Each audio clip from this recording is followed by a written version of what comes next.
I'm Francesco and I like to talk with people from the tech world. If you like this video, please subscribe, leave a like and share it with the people you love. Thank you so much. In this episode, I've talked with Chris about the history of Scotch.io, his future plans with Falling Pop, and about how successful ideas don't always start with a precise plan, but it's more about how we adapt to the changes about their evolution by listening to the feedback of people around us. Check it out. Today we have Chris from Las Vegas. I'm really happy to have him here, and we'll talk about Scotch.io, his YouTube channel, Tailwind CSS, and about his plans for 2021. How are you, Chris? I'm doing very well. It's Monday for this recording, and usually people are not, I guess, happy on Mondays. Mondays for me are probably one of my favorite days of the week. Okay, so we are already friends. I also like Mondays. We're rare. I agree with you. I love Mondays. This is a quite unpopular opinion, but yeah, a great way to start. Please, let's start with your story, and then we'll move on into content creation, other interesting stuff. Yeah, so let's get started.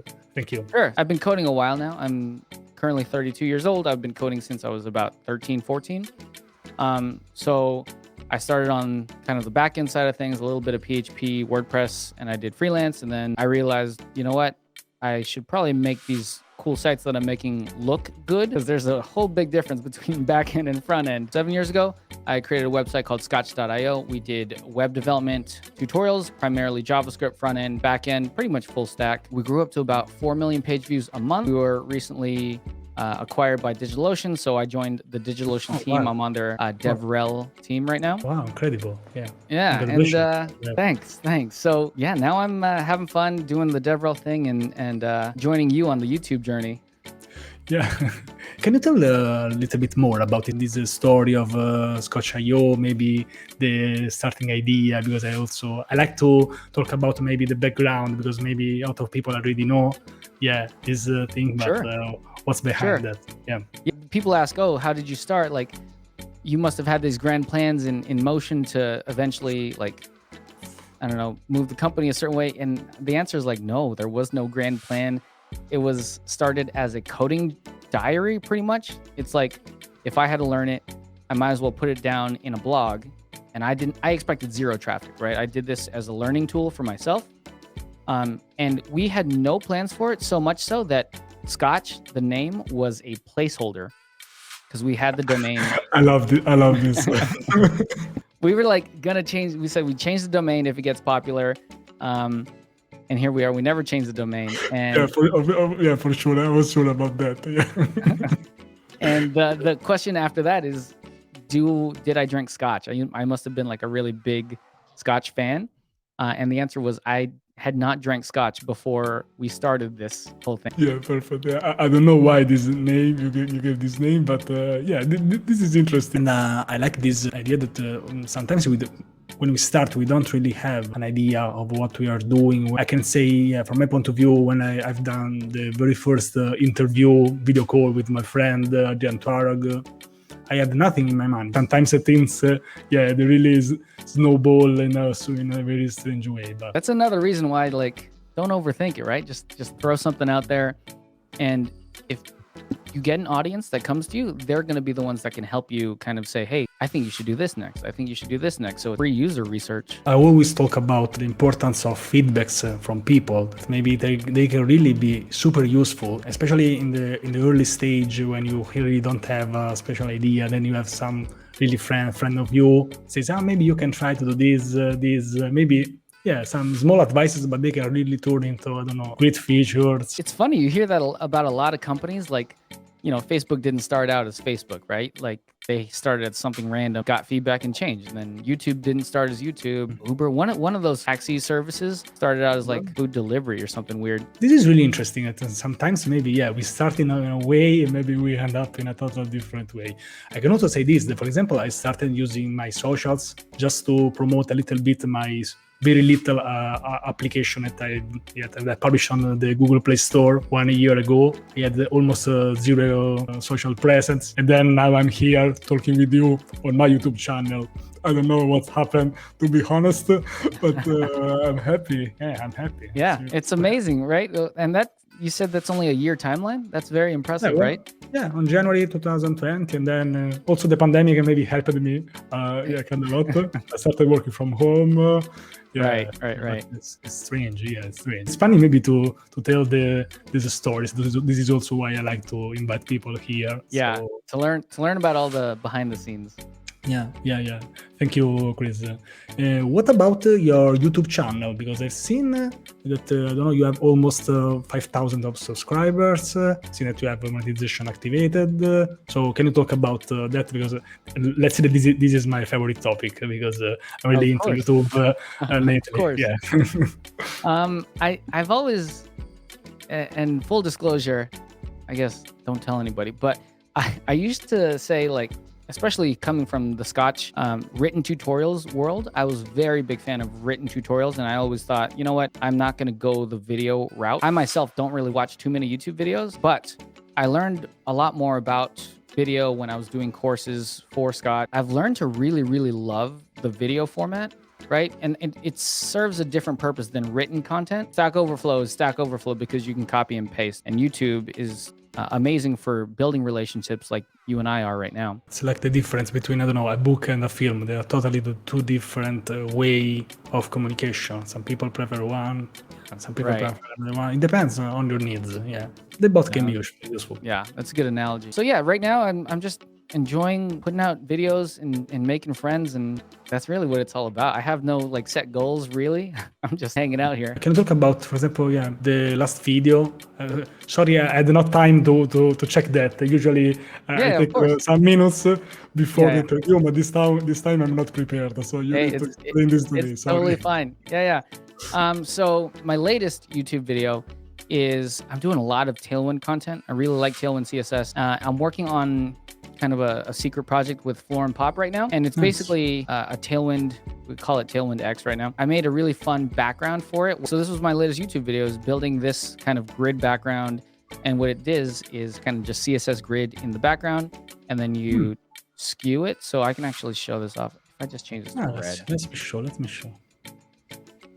So basically you take a CSS grid and then you do a skew on it, but it looks like that. Refresh, come on. Yeah, so it's a grid and then you just turn it on its side and then you get this cool background. I like this. Yeah, I like this. Yeah, it's you can customize that in a very easy way. You can create maybe something totally different if you understand maybe where to change the code. I like this kind of stuff. Yeah, this strategy, actually, I have a different video, but it was basically how you built Stripe's homepage, the old homepage. Is that same technique as CSS grid, and then you just kind of rotate it and you put colors on it. Thank you for sharing this. So I also do this kind of interviews, so we can, I can maybe learn something new, because sometimes Twitter is a bit messy. We have maybe some followers, so we have a scrolling timeline, endless timeline. So here at least we have 30 minutes. We can relax. I can see what you have. I'm happy now that you have seen this. Thank you for sharing this. Yeah, I've done just. Tried Tailwind a couple of times, but I enjoyed that, so I'll take a look at this. Can we talk about your plans for 2021, which is a question which is almost outdated, because we're almost in March. We're going to release this interview in March, so maybe I should turn this into goal achieved in 2021, maybe. Yeah, so as far as my goals, I've been trying to get really good at journaling, like daily journaling. And I'm following a system called Daily Manifest, where basically every single day, either morning or night, whenever you do it, you reiterate your 3-month goals and you reiterate your 1-month goals, and then you do your what you're going to achieve tomorrow that goes towards the big goals, right? So suffice to say, I have done terrible at this. I am terrible at daily journaling. I tried this year, and I'll journal once, so I'll like do the whole goals thing, and then I'll miss like 2 straight weeks, and then I'll do it again. I'm working on it. I think we should never feel guilty about not reaching a goal, because it happens also to me. When you start feeling guilty, then you absolutely stop, and you stop doing everything, and you just, I don't know, just cry in your bed. I don't know. We should not do this. It's a very, very good point that you need to feel okay with taking a step back, right? And I can say that now that I'm 37, maybe I can feel my body in a better way, because when I was 20, I was just, I don't know, doing something Yeah. until I Go, collapsed. go. Until I collapsed. Now I know my limits. Yeah. For example, I can say that after I've done the 100 videos, Yeah. I was about to do okay, let's do maybe one video also this week.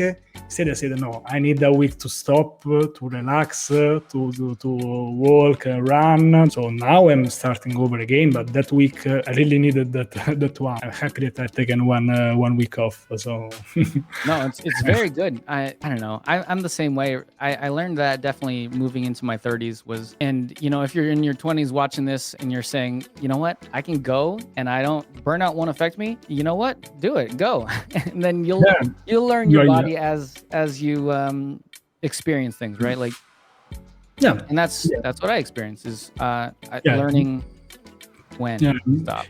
Maybe when we are 20, we have more energy, but maybe we don't know how to use that. So maybe this is the that's it. So, but it's not. I think that this is normal. So people will not listen to us. So it's useless. It's pointless. It's all part of the process, and it's every part of it is fun. I think you look super young to me, so I don't know. It's the Asian way. So as far as my goals, I try to do a 3-month goal setting, and definitely grow the YouTube channel is one. I am getting married in May. So a lot of preparation for that is happening. I like to, split it up with business goals, financial goals, and personal happiness goals, right? So that counts as the personal happiness one is looking forward to that. And then the business goals, I definitely want to grow the YouTube channel. I am not sure on numbers. You always set lofty numbers, on sub count, likes, traffic. Congratulations with that. And also you are not stopping. So I think that if you keep your business road, you keep doing this while you are organizing the marriage. Consistency. I can say, for example, have you ever done some live streams? Maybe I've seen some or something or not. Yeah. A lot of streams on Twitch. I used to do a lot more, and I want to get back into it, but I do that thing where I beat myself up for not streaming. I have a schedule, and then, life happens, work happens, and then you don't follow the schedule, and then you're like, and then I beat myself up, and then it goes weeks of not streaming, right? So I need to definitely get out of that habit, as you said earlier. But yeah, Twitch is fun. I thoroughly enjoy live streaming, and every time I jump back on, just a fun time. Like I jumped on last week, and I was trying to do a 30-minute stream, just a quick one. Ended up being 3 hours. And it was fun. There is a huge difference between a 20 minutes live stream and not doing that at all. Personally, I have never done a real Twitch live stream. Now I have 11 followers. So I said that when I have reached 10 followers, I would have done one. I'm streaming on YouTube, but maybe for some kind of content, I would like to maybe try just Twitch. Maybe I see that a lot of people enjoy that. So I've been with Igor Silvera, one of my friends. He invited me, so we were like 2 people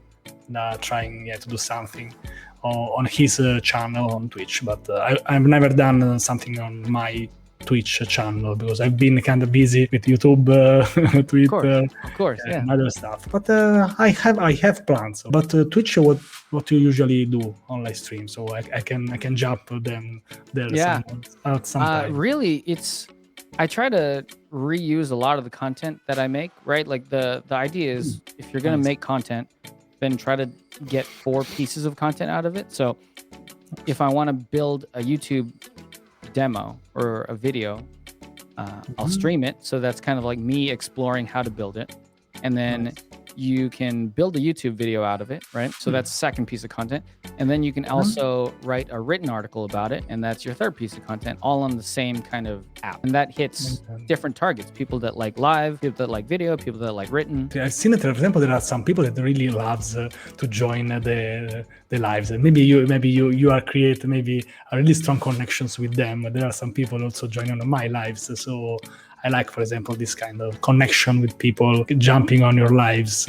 While you recognize them, I also like to follow them, interact with them. It's that one-on-one connection. I always consider them different, right? Like YouTube is top of funnel where you get like the most traffic, where But as you get lower in the funnel, where it kind of narrows down, right in the middle, I think is where Twitch lives, where you have more of a personal relationship with people. You have a lot of work to do, I think. Always. And also these interviews are a way for me to know someone else in a better way. I don't know. It's different. Of course, yeah. Once we talk, even if it's just 20 minutes, 30 minutes, it's different. I can read your tweets with your voice. I can see, maybe understand maybe your jokes. I don't know. Yeah. So I like this. I like doing this. There's just something you miss from, especially since last year. There's something you miss from not being at conferences with people, not going to like coffee shops with people. Like this is very close to it. We are doing what we can now. Yeah, basically. But I don't know. I don't know how's the situation there. For example, here in Italy, we had kind of hard times with COVID in the beginning. I don't know if you remember that. Yeah. Now it's getting way better. We're doing the vaccines to people, also to teachers. So maybe it's better to don't say something, don't tell anything. I can say something funny because I remember that in the beginning of 2020, this will be a great year. I'm sure about that. Maybe I missed that prophecy. I think if anything, 2020 kind of showed resiliency of like, I found it so fun to see these like mom and pop businesses of people that don't really use technology, and all of a sudden they have like these technology systems. They have like curbside ordering and all these digital apps. It's been fun to see everybody adapt into the digital world. Also, my mom, which is a teacher, not teacher, she has been forced to do these lessons live. So it's strange. Also for me, maybe in a way, I also been forced. I found maybe finally the time to do something. So for example, there has been a lot of content creators. A lot of people started their YouTube channel at the beginning of pandemic. I started in August, so a little bit later. Yeah. But maybe by having this time, we had time to do stuff, which is basically the most important thing, that we have time. It has been kind of interesting. Yeah. If anything, a lot more people learn how to do video conferencing. Like my mom can Zoom now. Yeah. And also I can say that for example, I have been a speaker at the Google developer group in Memphis, because Danny Thompson invited me. So usually that is in person. So by doing this, like a webinar, I can see that I've joined the Memphis Google developer group. Yeah, that's amazing. It's strange.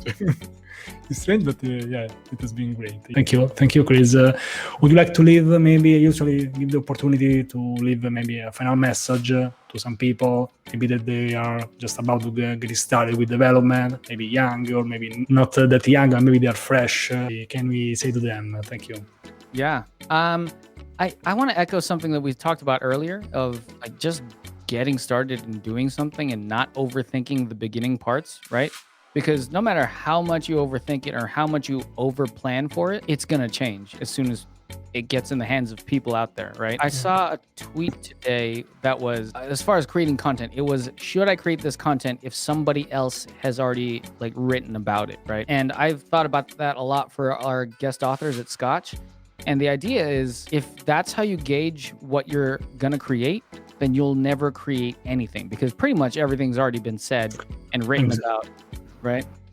Yeah, exactly. Apart of some really super strange things, maybe you need a huge team. Maybe, I don't know, going to Mars. Maybe, but in that case, you need a super huge team. Okay, that's original. But you need thousands of people to do that. Yeah. So I guess my last part is one of my favorite quotes is, there are no unique messages. There are only unique messengers.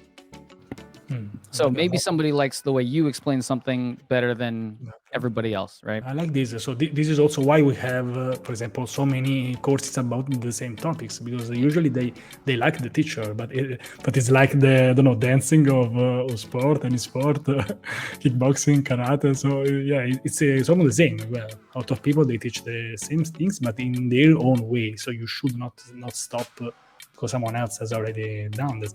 And also I can say that I would like to stress this thing, that they are not your competitors. You can even collaborate with them, especially about courses. For example, I can say that my niche is Docker. It's my favorite topic about technology. But if another person like that, I never see he or she as a competitor, but also maybe we can do something together. We can collaborate on doing some videos. It would be amazing. What you are doing with Floating Pop, I think. So you are collaborating on something. There's nothing wrong with that. Yeah, I love that idea that, you know, we're not competitors. That for every one of us that is like creating content or is a coder, and that includes, you know, your viewers, everybody watching, for every creator and coder, there's at least 100 that aren't coders, right? So the more content we create, the more coders we make, and honestly, that's good for everybody. I'm telling people, yes, also to start the YouTube channel, because I never seen them like competitors. Maybe I think the opposite, that if we all had a YouTube channel, maybe we will leave way more likes. And we will subscribe to way more channels. So when I started my YouTube channel, I started to like and comment on way more. So, making friends. Exactly. It's about that. It's about understanding something together. We all have something we don't know, basically. Yeah, of course. Even if we do some courses, some videos, it doesn't mean that we know everything about a topic, of course. And that's it. Usually the opposite. We try to learning something to understand something. Yeah, basically. And we also had some time to create the video, so even less time to understand that. But it's interesting. It's interesting to share our knowledge with other people. Yeah, especially some stuff, even some I like, for example, some free stuff from people that can't afford some kind of courses. I like this idea, and of course, there is nothing wrong with doing paid courses. But for example, I like this approach. So. Of course. Always a good balance. Thank you so much, Chris, for being my guest. Let's stay connected on Twitter, please. And I want to. And I'll check all your stuff, Tailwind X. Best luck with that. Hey, you got to drop a link to your Twitch, because I'll be there for the second. Okay. Let me work on this, and I'll say that when I'll be ready. But now it's not a problem. I already stream on YouTube, but I'm preparing something dedicated to Twitch, so I'll let you know. I love it. Thank you so much, Chris. Have a nice week. Bye-bye. Bye. Bye.